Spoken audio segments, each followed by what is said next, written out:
Assalamu alaikum. You're watching Views and News, and I'm Faisal Rehman live from our Islamabad studios. Today, the topic is again a very, very important one, and this is the story which I think all the media channels are covering, whether you talk about the domestic ones or the international ones, and that is about the Israeli atrocities in Palestine. And the interesting part is that these are not the atrocities, let's call it genocide. Let's call it ethnic cleansing. This is exactly what is happening. Imagine just on Sunday, that was yesterday, 52 innocent Palestinian civilians were killed by bombing. You talk about the total number, according to the Palestinian Authority figures, this is over 200, in which 38 children, 34 women, and mostly elderly people have been killed, have been butchered by the Israeli authorities. Now, the whole world, no matter the kind of capacity they have, I mean, they've been saying about it, especially the Muslim countries, including Pakistan, Turkey, Malaysia, but the Arab world is quite silent in that. Why? Another very important topic to be discussed. Secondly, when you talk about America, veto is the name of the game there. No matter what the other countries suggest, they would veto, and there is a reason for that also. You talk about Israel and Palestinian conflict, which is not a conflict. That was a hostile takeover by the Israelis, and they took over the land, forceful occupation, and exactly those people are living in a practically hell-like situation, even worse than that. Imagine bombs exploding all around you, and you are hiding somewhere along with your children, and eventually one missile is going to hit you too. This is the situation. You talk about the infrastructure, they have totally demolished everything out there. But the world is silent, because unfortunately, whenever we talk about these kind of issues where the atrocities are going on, whether it is about the illegally occupied Jammu and Kashmir, or it is about Palestine, wherever the Muslims are, these are the oldest issues in the United Nations, and they are not even taken seriously for some reason. Some reason means that the global issues are there, and at the same time, when you talk about the kind of influence the West has, because they are the ones who build up the narratives. Look at the headlines in the international newspapers, or see what CNN is doing. Obviously owned by the Jews, so doesn't make any difference, because Gaza is under some sort of an operation, but the Israelis are under attack. This is the kind of statements which are coming out there. Nick Robertson, the kind of reporting, I think he was one of the best in the world. I mean, it's so biased. You talk about any other channel, that's the only thing. Nobody's showing the real side of the picture. People are talking about Israel. And now, Netanyahu clearly and very categorically mentioned that this operation is going to go on, means more Palestinian civilians, children will be killed. The world is silent.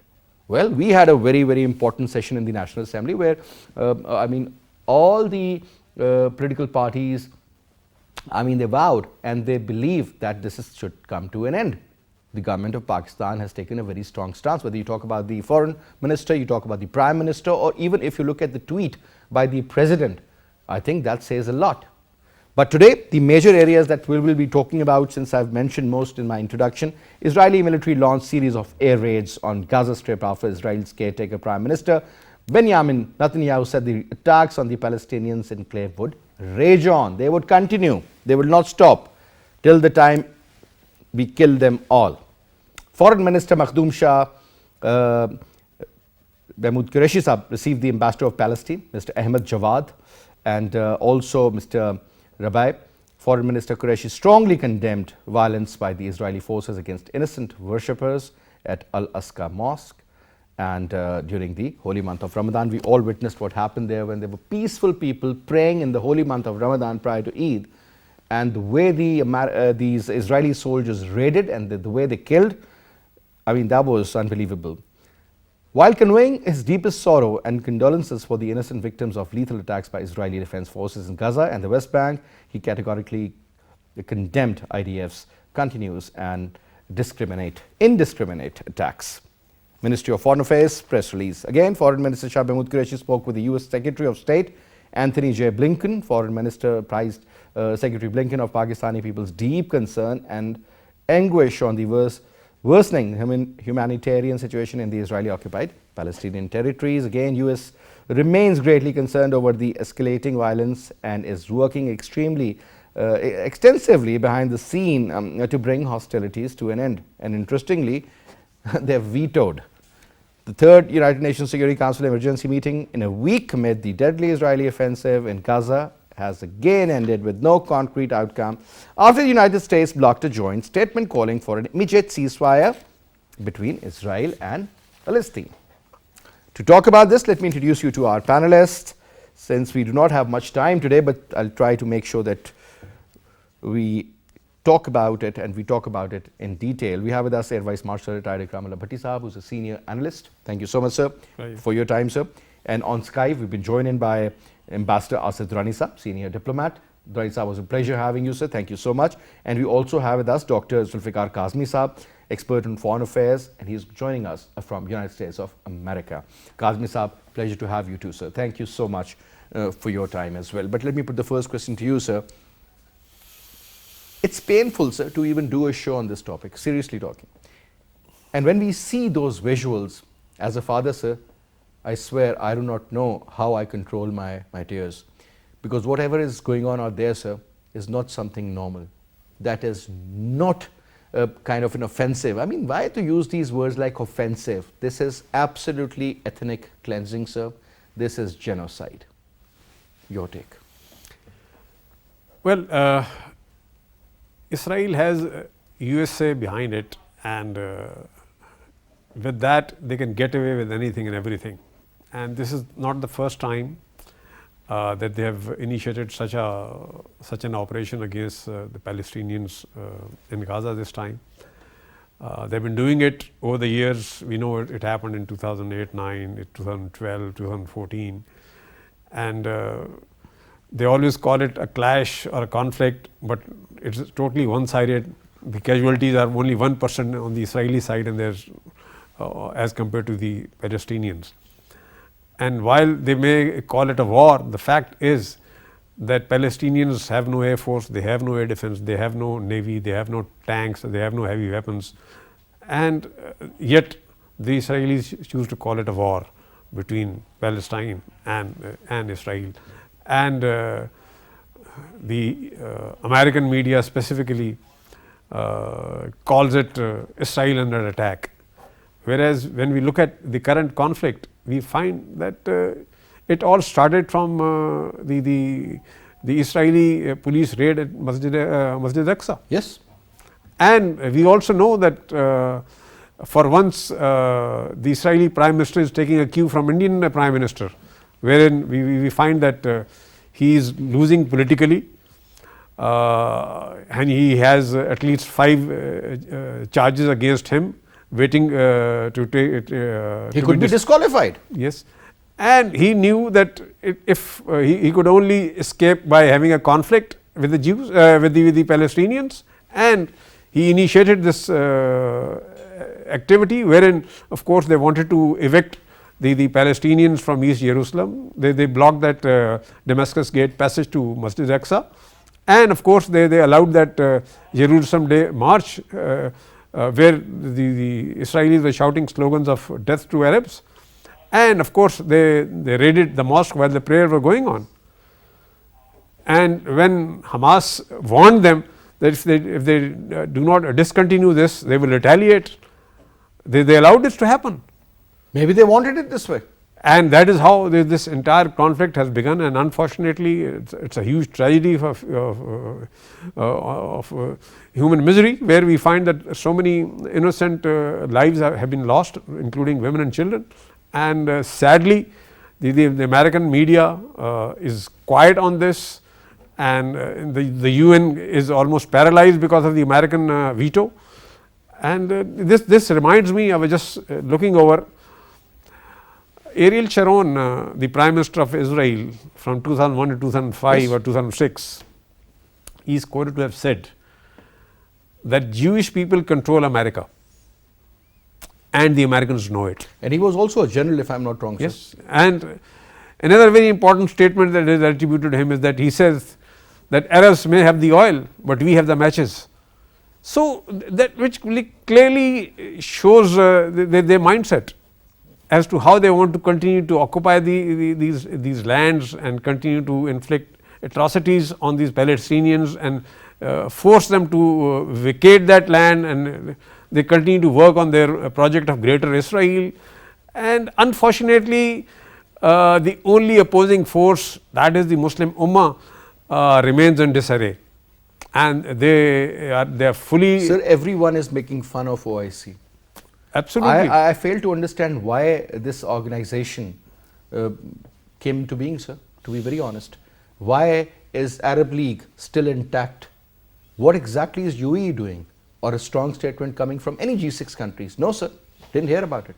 That's the sad part, and this is actually is the success of Israel, the success of America, and the Europeans, wherein they keep the Muslims, especially Arabs, disunited, weakened, and they continue to raise bogies of security situations in the Middle East, continue to sell weapons to them, make money out of it, and continue to perpetuate wars over there. I mean, look at starting from North Africa, including Tunisia, including Libya, and then of course we come to Iraq, Syria, and all these countries have been destroyed. And the disunity among the Muslims is such that we have Qatar isolated, we have Yemen under bombardment from its neighbors, and unfortunately there is very little thought, very little wisdom in which the people realize that all this is being done to keep them weak, to keep them insecure, to keep them disunited, so that Israel and Americans can continue to have their way. Unfortunately, sir, this is what it is. Coming to you, Ambassador Saab, now, obviously I want your comment on this particular issue as well. But again, I mean, when I saw that visual where a reporter was filming a building that was actually a maybe 12 to 14 story building, and there were 3 sections of that, and 3 missiles hit that, and there was a rubble after that within a matter of seconds. This was the building where the AP as well as Al Jazeera had their headquarters, and at least some sort of information was coming out from them. Totally gone. Now the point is, sir, whatever Israel is doing, the world is unable to know what's going on in Palestine, because the media, the Western media, the media which is under influence of the Jews, they are presenting a different picture, sir. Do you believe that this is more of a political issue, sir, or is it actually a religious problem? I think, Faisal, it is a mixture of both. And in your introduction, you have, explained all the reasons, what has started, and now what we see on the media. First thing, in this day and age, you cannot hide information. Whether it's AP or it's CNN or it's Al Jazeera, their offices may have been destroyed, but I think we should not forget that even Israelis, when they raid, they bring in their own cameras and they flaunt it, whatever they are doing. So it is such a flagrant violation that they don't want to hide the news, actually. So these things, in fact, tell us certain stark realities. Number one, Israel is now demonstrating its technological prowess, that in no time it can just destroy a building without even a collateral damage. So this shows their technological prowess. Secondly, you have seen Iron Dome. This Iron Dome actually is with 90% accuracy is also telling the world, because Hamas or Palestinians, they are just harmless people. They don't have any weapons. They are not sure. So they are telling the world that what they can do and what they are doing. And then politically, they feel strong because behind them is the United States. We have seen in the Security Council that it was only United States alone which vetoed it, and the rest of the membership, 10 of them, they supported the cessation of hostilities and calling for to condemn Israel. And then the 4, they abstained. Of course, they abstained because of the United States. But The United States could not get it. So, United States resolution to condemning Hamas or Palestine was actually rejected, but at the same time, United States vetoed it. So here is we are talking about the real politics. Whatever definition we may have been studying in the past about the real politics, you are actually now witnessing it on the ground. That what the real one. Now coming to the other side of the fence where Palestinians are at the receiving end, and they are part of the Arab League. They are part of the OIC. You have rightly said that OIC has become an important organization, whether it's the raison d'etre for which it was created now still is valid. It was created precisely for Al-Aqsa, when Al-Aqsa was burnt by the Israelis during the Golden Mare's time. But what happened? Over the years, rather than uniting behind the Palestinian cause, uniting for Al-Quds Sharif, uniting for Al-Quds Sharif to be the capital of independent Palestine, you find the Muslim world, especially the Arab world, quite divided. Now they have their internecine wars. They have inter Arab war, inter Arab war going on in the whole Middle East and North Africa region. If at all in the world, if you find if there's turmoil, it is in the MENA region, Middle East and North Africa, none else. And we are also a collateral damage because we have to have the firefight, whether it is between Saudi Arabia and Iran or whether we have to maintain about our neutrality on Yemen or whether we have to maintain the unity of the world, other Muslim Ummah, whether it concerns Turkey and Malaysia on one hand and then our Arab friends on the other hand. So we are all, in fact, we are a collateral damage. We are becoming a collateral damage. But underlying point is that where's the unity? And then the lesson is that if this Arab world remains divided, Israel can go for further atrocities. If this Muslim world remains divided, then the whole world is going to take them for granted. Don't expect any respite. Don't expect any respite for the Palestinians or for that matter for the Kashmiris. But with regard to Kashmir, yes, I think we will have to fight our own war and also the Kashmiris.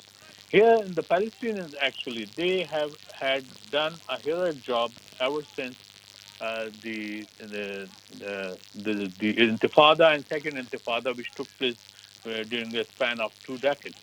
And this time they were rather relying more on weapons and actually firing at the Israelis.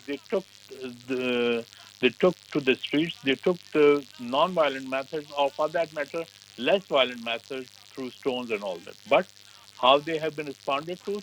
They have been responded to through brutal measures by the Israelis. So brutalities are there.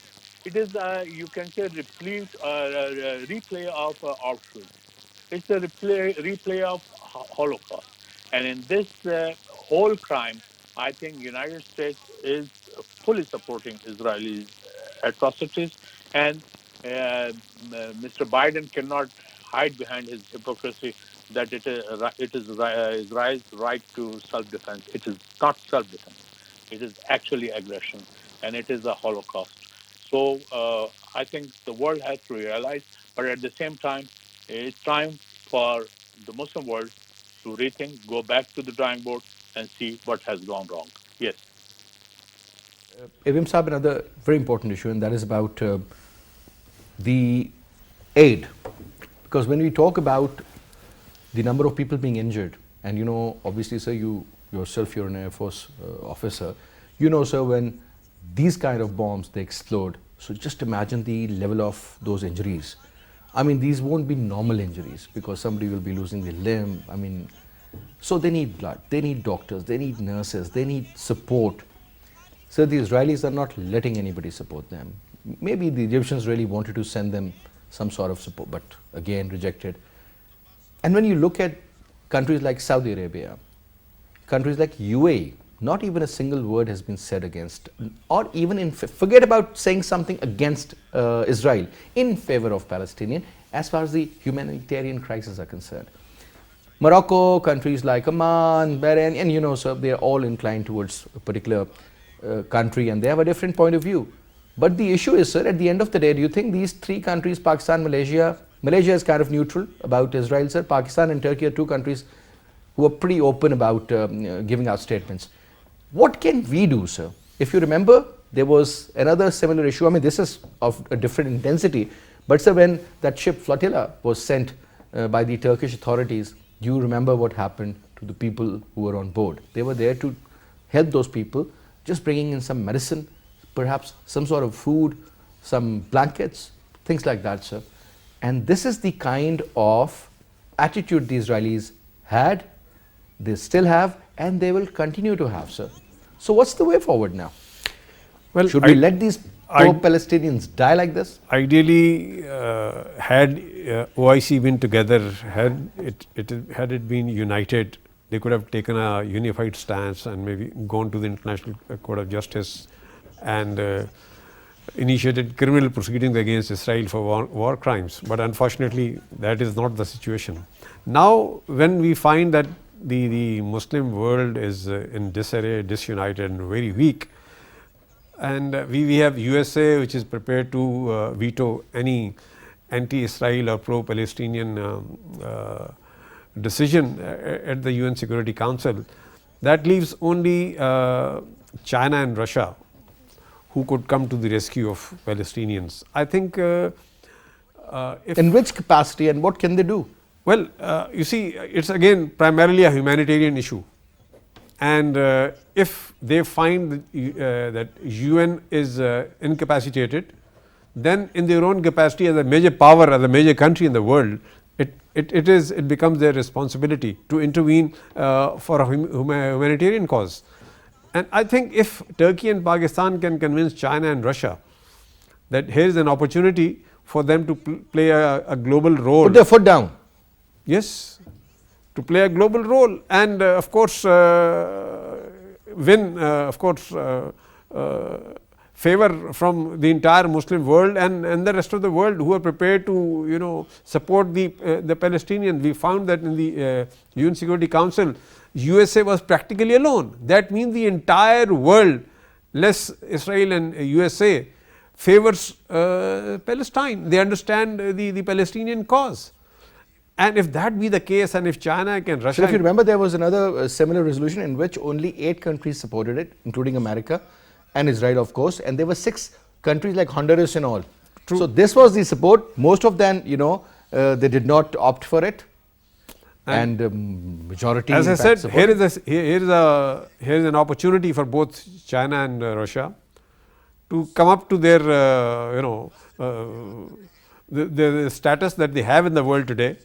Wherein they can play their role and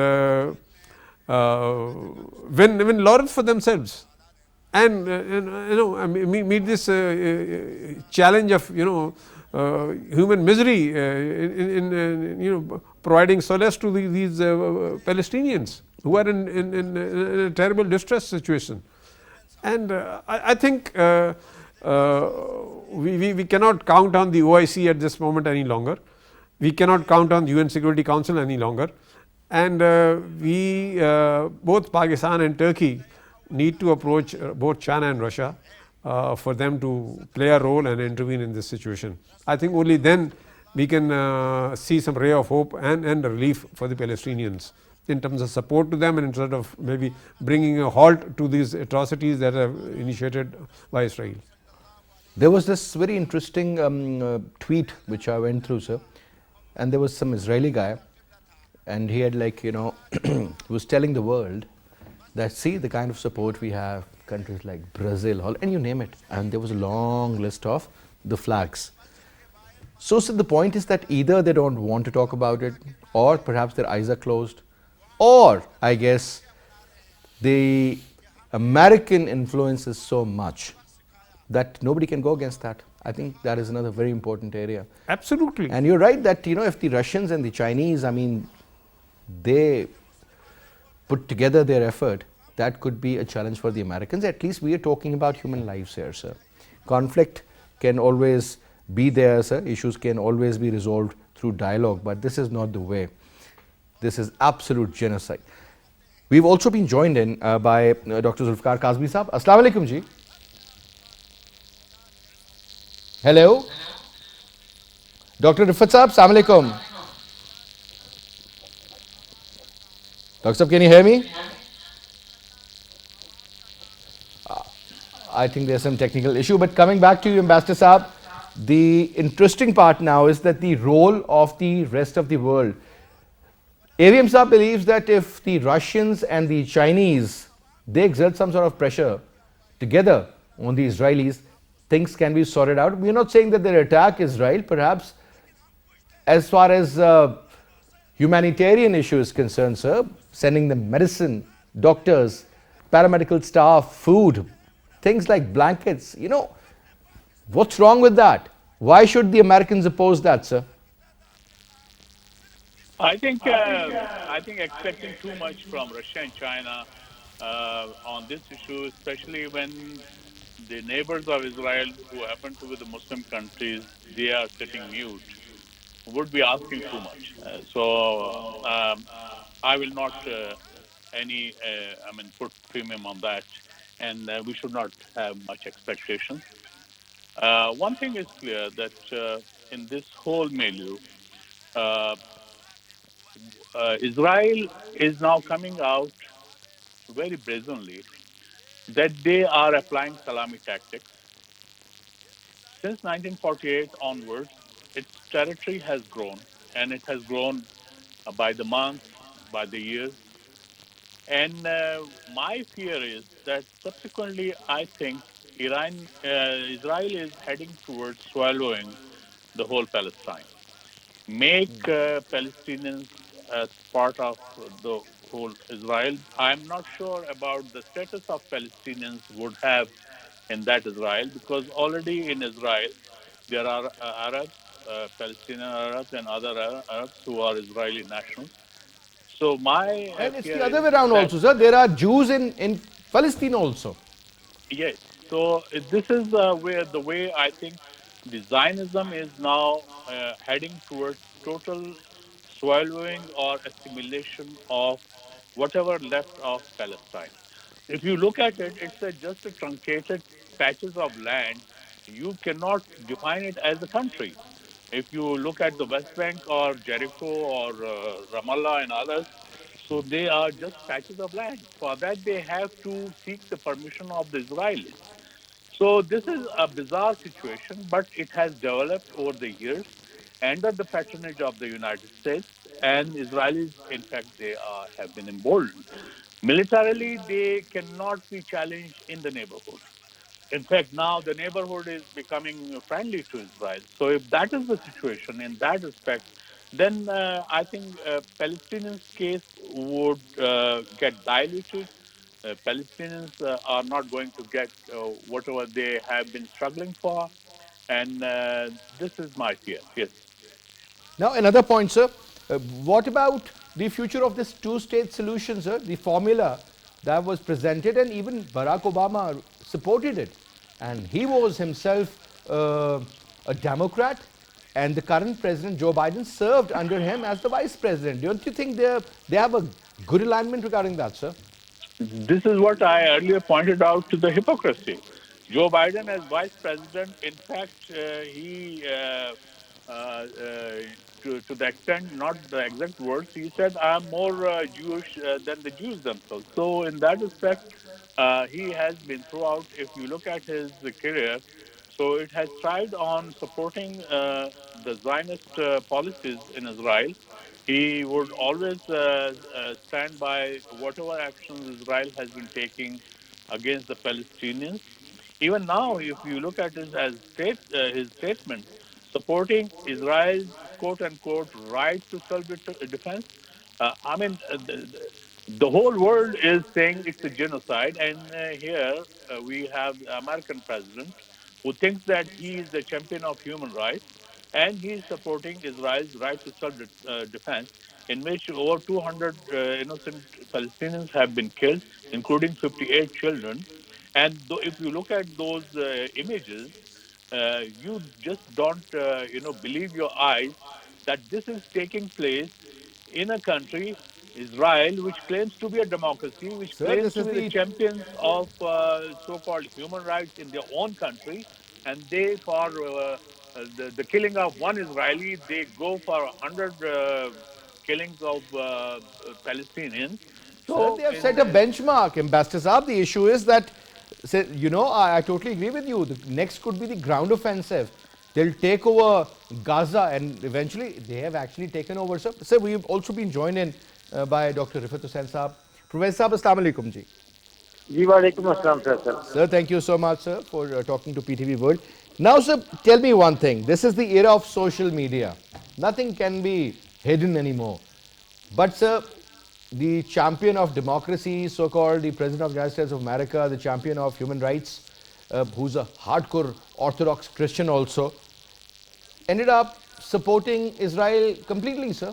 Totally forgetting about what's going on in Gaza at the moment, sir. Innocent children, women, they've been butchered, massacred. The way these killings are taking place, sir, I don't have words to even explain that, sir. Forget about the word genocide or ethnic cleansing. This is beyond that. Your take, sir. Well, Faisal, even though we have the mainstream corporate media totally supportive of Israel as a genocidal and massacre of the Palestinians who live in Gaza and the West Bank and the larger area, it's in occupied Palestine. But there are voices of dissent being raised, and there are protests all over the world. People are coming out in large numbers. There have been anti-Israel protests, anti-Zionist protests in London, in Italy, even in Pakistan, in the subcontinent. So the power of the alternative media, which is not supportive of this genocidal policies of Israel, is quite strong. I know that we have to admit that their voices is not as strong as the mainstream media, but for example, there has been a tremendous outrage over the Israeli bombing of the 11th-story building which housed Al Jazeera, Associated Press of Pakistan, and many other media houses. But the Israeli effort to totally silence these alternative voices are not gaining traction, and people are going to come out, and that I think is offers us a ray of hope in trying to mitigate the suffering of the Palestinians. And the earlier Ambassador Asif Durrani was talking about a two-state solution, and that is the only viable solution for the Palestinian state to come into existence.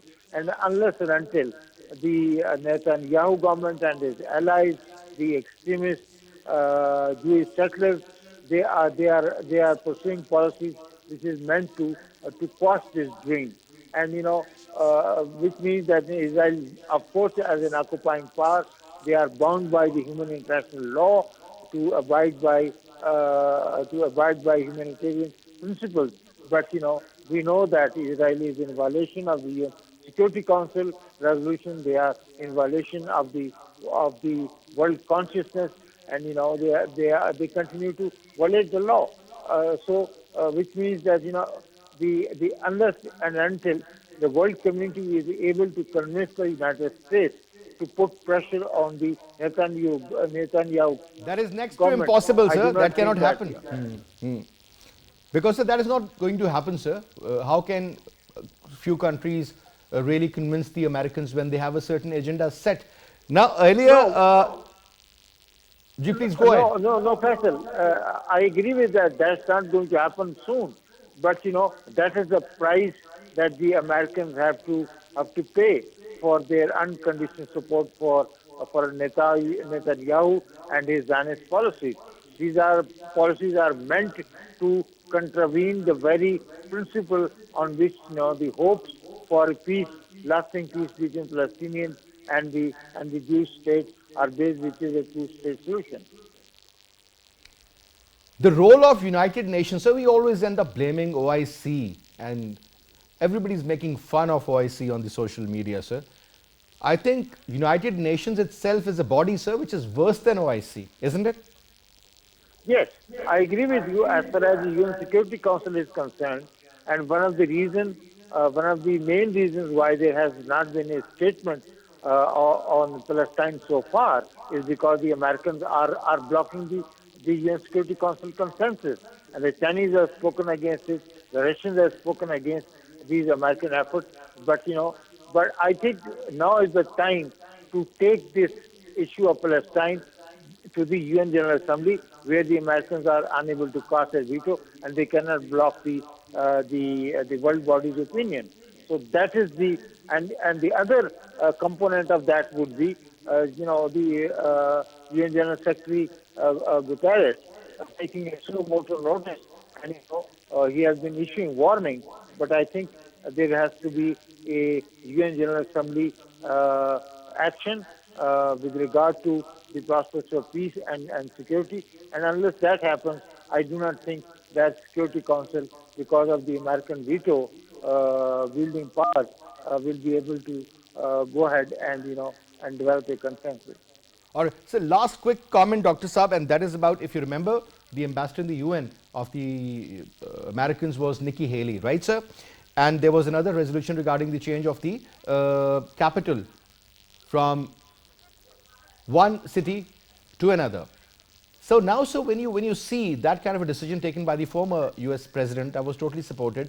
The whole world went against that, sir, except for a few countries, if you remember. That was the General Assembly, not the Security Council. Only they had 8 votes in support, mostly abandoned their decision, or perhaps majority also opposed it. But still nothing happened, sir.